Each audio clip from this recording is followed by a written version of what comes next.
I read First Timothy 4:16. Be conscientious about how you live and what you teach.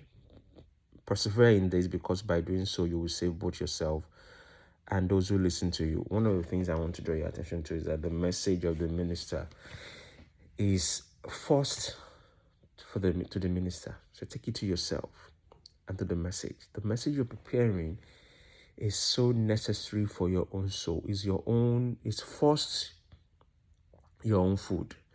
You are the one preparing it, and you are hearing it first. It's doing something to you. So the minister of a necessity has to minister, because that is one way that God uses. He uses the word. He uses the time in the word. He uses the energy you are using to prepare the word. He using the message you have preached. He uses it as your own to work on you. He uses it as a tool to help you, to minister, to strengthen you. So all the things that you are communicating, is you are communicating to yourself first. You are the first recipient of that word. You are the number one candidate for that word that you are preaching. Even though you are saying it, you're saying it with so much energy. People will look at you, will think, oh my goodness, this person is so perfect. Look at how smooth the word is. Look at how confident, because how confident is speaking, or she's speaking. Look at how confident. I mean, he must have it all together. She must have it all together. Not necessarily, because the word itself. So the word itself is God's tool.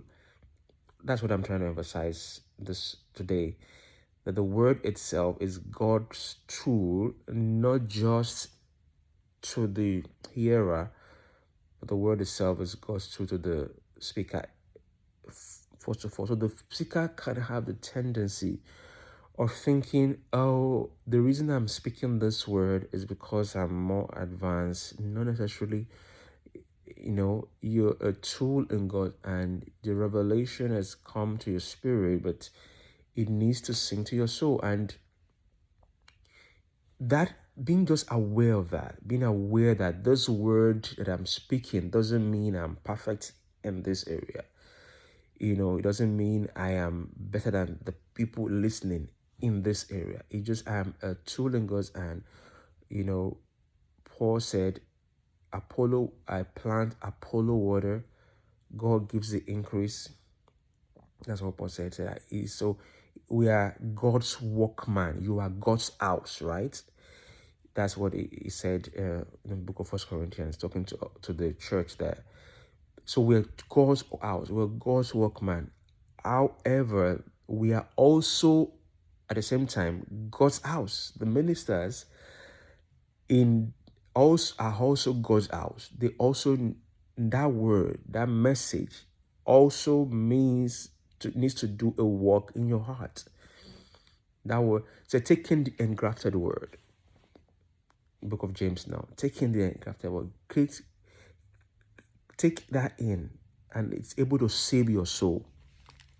Look at what Paul is saying to Timothy. Say, be conscientious about how you live and what you teach. Persevere in this, because by doing so you will save both yourself and those who listen to you. That saving is not the saving of of spirit, is actually the saving of the soul. And James used a more accurate word. He said, take in the engrafted word, which is able to save you. So the minister also needs saving.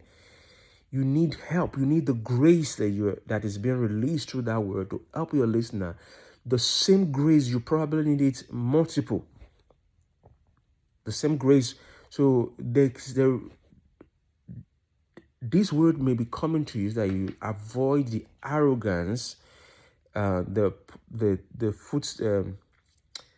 trap of pride that begins to work on your mind, because you articulate, because you communicate, because you speak with so much confidence and boldness and assurance.